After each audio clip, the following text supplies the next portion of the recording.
Puthur zoology park ഓപ്പണായ കാര്യം നിങ്ങളൊക്കെ അറിഞ്ഞിട്ടുണ്ടാവുമല്ലോ. പക്ഷെ അവിടെ പോയവര് നിരാശരാണ്. എന്താ കാരണം എന്നറിയോ? അവിടെ ഇപ്പോഴും വിരലിലെണ്ണാവുന്ന 5-6 മൃഗങ്ങളുള്ളൂ. ലക്ഷങ്ങൾ ചെലവാക്കിയിട്ട് പല ഘട്ടങ്ങളിലായിട്ട് പല ഉദ്ഘാടനങ്ങൾ നടന്നു. ഇതിലെ അവസാന ഘട്ട ഉദ്ഘാടനം നടന്നത് 2025 ഒക്ടോബർ 28 നമ്മുടെ മുഖ്യമന്ത്രി പിണറായി വിജയൻ അടക്കം പങ്കെടുത്ത ഉദ്ഘാടനമാണ്. അന്ന് അവർ പറഞ്ഞത് കുറച്ച് മൃഗങ്ങൾ കൂടി വരാണ്ട്, അതും കൂടി വന്നിട്ട് പൂർണ്ണമായ തോതിൽ 2026 ജനുവരി മുതൽ ഇത് പൊതുജനങ്ങൾക്കായിട്ട് തുറന്നു കൊടുക്കുന്നതാണ്. ജനുവരി എന്നുള്ളത് ഫെബ്രുവരി ആയപ്പോൾ ഇലക്ഷൻ പ്രഖ്യാപനത്തിന് തൊട്ട് മുമ്പാണ് ഇത് തുറന്നു കൊടുത്തത്. ആദ്യം 100 രൂപ ഉണ്ടായിരുന്ന ടിക്കറ്റ് ചാർജ് 70 രൂപയായിട്ട് ചുരുക്കേണ്ടി വന്നവർക്ക്. മൃഗങ്ങൾക്ക് ആവാസ വ്യവസ്ഥ ഒരുക്കുന്ന പറഞ്ഞിട്ട് ഇവിടുത്തെ മൃഗങ്ങളുടെ അവസ്ഥ വളരെ പരിതാപകരമാണ്. ഉദ്ഘാടനം കഴിഞ്ഞ് കുറച്ച് ദിവസം കഴിഞ്ഞപ്പോഴേക്കും തെരുവ് നായയുടെ ആക്രമണത്തിൽ ഇവിടുത്തെ കുറച്ച് മാനുകൾ കൊല്ലപ്പെട്ടിട്ടുണ്ടായിരുന്നു. അപ്പോൾ ഇവിടുത്തെ മൃഗങ്ങളുടെ സുരക്ഷയും സംശയത്തിലാണ്.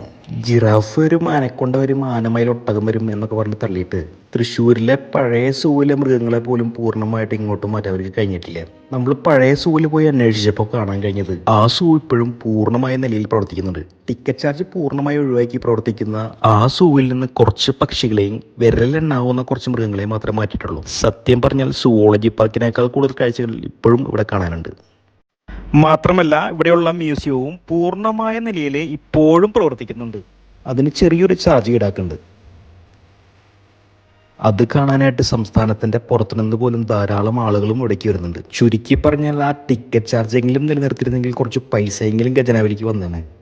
അല്ലെങ്കിൽ നമ്മുടെ ഫാം വില്ലയിലെ പോലെ കുറച്ച് വളർത്തുമൃഗങ്ങളെയും കൊടുക്കുന്നതേ കുട്ടികൾക്ക് ഒരു എന്റർടൈൻമെന്റും നമുക്ക് കൊടുക്കുന്ന പൈസയ്ക്ക് ഒരു മൂല്യം തോന്നിയാണ്. ഏക്കർ കണക്കിന് സ്ഥലവും കോടിക്കണക്കിന് രൂപയും ചെലവാക്കി നിർമ്മിച്ച ഈ സുവോളജി പാർക്ക് തൃശ്ശൂർക്കാരുടെ അഭിമാനമാവേണ്ട ഒന്നായിരുന്നു. പക്ഷെ കേവലം രാഷ്ട്രീയ താല്പര്യം മാത്രം മുൻനിർത്തി ഒന്നും ആവാത്ത രീതിയിൽ ഈ സുവോളജി പാർക്ക് ഓപ്പൺ ചെയ്ത് കൊടുത്തിട്ട് ഏതെങ്കിലും ഒരു മുഖ്യധാര മാധ്യമമോ, എന്തിന് നമ്മുടെ പ്രതിപക്ഷ പാർട്ടികൾ പോലും കമാന്നൊരക്ഷരം വേണ്ടിയിട്ടില്ലേ. കഴിഞ്ഞ വർഷത്തെ ഏതോ ഒരു പാർട്ടിയുടെ ഇലക്ഷൻ ക്യാമ്പയിൻ പോലെ എല്ലാം ശരിയാവും എന്ന് നമുക്ക് പ്രതീക്ഷിക്കാം.